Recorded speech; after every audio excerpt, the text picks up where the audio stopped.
Bismillahirrahmanirrahim. Allahumma shalli ala sayyidina Muhammad wa ala ali sayyidina Muhammad. Assalamualaikum warahmatullahi wabarakatuh. Saya dapat buku ini, terima kasih, dari majalah Hijabi TV yang sudah memberikan buku ini. Buku halaman akhir 2, Percikan Pemikiran Nalar Kritis Sosial Politik Islam, karya Allah Yarham Kiai Haji Dr. Jalaluddin Rahmat. Buku ini luar biasa bagi saya, dan memang sesuatu yang layak untuk dibaca. Dan buku ini termasuk yang edisi penerbitan ulang dari karya Allah Yarham yang berjudul Reformasi Sofistik. Jadi ini terbagi, Reformasi Sofistik itu terbagi dalam 2 buku. Buku yang pertama adalah halaman akhir 1, kemudian yang kedua adalah halaman akhir 2. Ini tanpa menggunakan judul yang nuansa akademik ya. Percikan Pemikiran Nalar Kritis Sosial Politik Islam. Nah, gitu ya. Biasanya kalau kajian-kajian yang sifatnya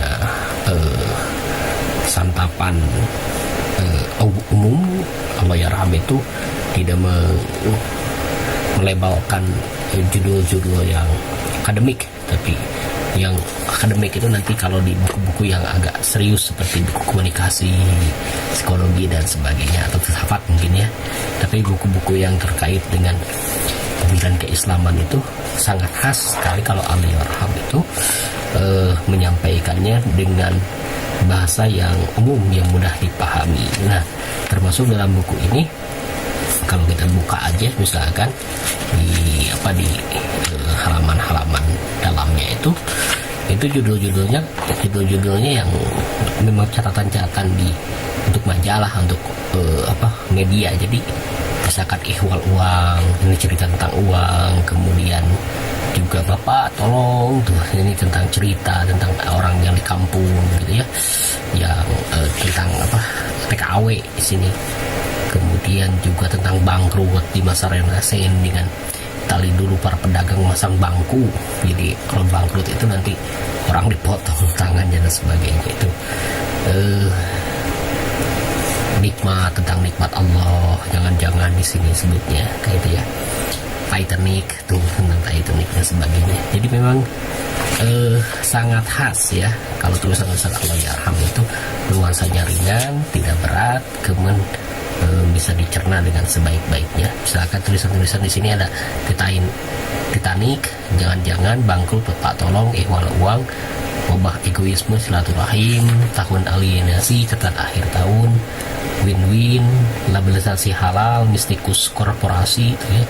Diam itu dosa, ihwal namimah, ihwal berita, aturan air kopi, kegilaan massa, kekerasan, bunuh berantai, lahirnya rahwana, kezaliman, Tuhan penguasa rumah Ka'bah nih, kerumunan beringas, al-ghalgha, rintihan segenap ibu anak negeri, saudara-saudara kita, machiavellisme, terorisme, dialog dan monolog, jujur dan adil, tambors, negara supra agama, reformasi politik Islam. Itu kan judul-judulnya yang khas untuk sajian-sajian di media publik ya.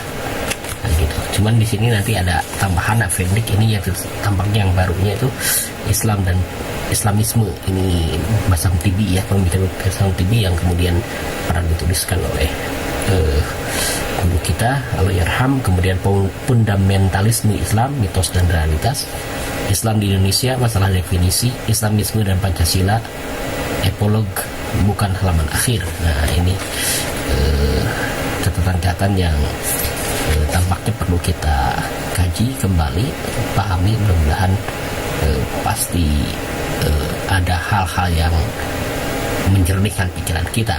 Nih, di epilognya di bukan halaman akhir, Prof. Dr. M. Kasim Matar ini yang menyajikannya. Kalau dibaca ini misalkan tentang bagaimana sosok Kang Jalal yang begitu teguh, kuat dalam berprinsip, kemudian juga yang begitu punya sikap untuk ukhuwah yang begitu tinggi.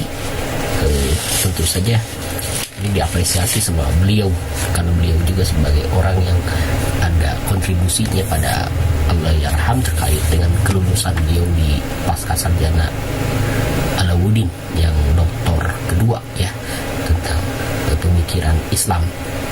Nah, untuk bagian yang prolognya itu disajikan oleh, coba kita lihat di halaman 43. Oke. Baik, di halaman 43 itu ada prolognya. Ini disampaikan nih sama juga Profesor Dr. Ahmad Sewang yang juga sama-sama berkontribusi dalam melahirkan gelar doktor dari Allahyarham. Di sini judulnya Ilmuwan Terbuka dan Piawai dalam Komunikasi. Nah, ini sangat setuju sekali dengan beliau gitu. Di sini misalkan kita bacakan ya. Ini. Masih ada lagi ciri yang melekat pada diri Allahyarham Kang Jalal, yakni terbuka pada kebenaran dari manapun datangnya, tanpa menghiraukan perbedaan agama atau paham keagamaan. Tidak heran kalau beliau pun banyak mengutip pendapat Plato, Aristoteles, dan Socrates. Seperti bisa dibaca dalam artikel ke-29 dalam buku ini berjudul Jujur dan Adil.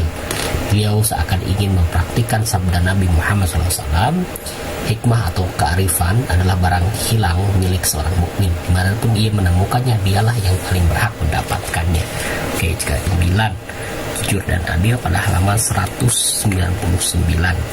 Oke, kita lihat di 199 bagaimana beliau menyajikan tentang jujur dan adil itu dalam konteks yang kira-kira 1040 tahun sebelum hijrah Nabi Muhammad SAW terjadi perdebatan menegangkan tentang keadilan. Yang punya lakon adalah Socrates, orang paling bijak di dunia menurut orakel di Delphi. Penantangnya adalah Thrasymachus, anak muda radikal dan tidak sabaran. Ia jengkel dengan Socrates yang menjelaskan keadilan dengan pertanyaan. Ia menginterupsi dan menggertak. Omong kosong apa ini semua, Socrates? Untuk apa berperilaku seperti anak kecil? Bersikap sopan pada setiap pendapat. Jika Anda ingin tahu apa keadilan, berhentilah bertanya dan membantah siapa saja yang menjawab Anda.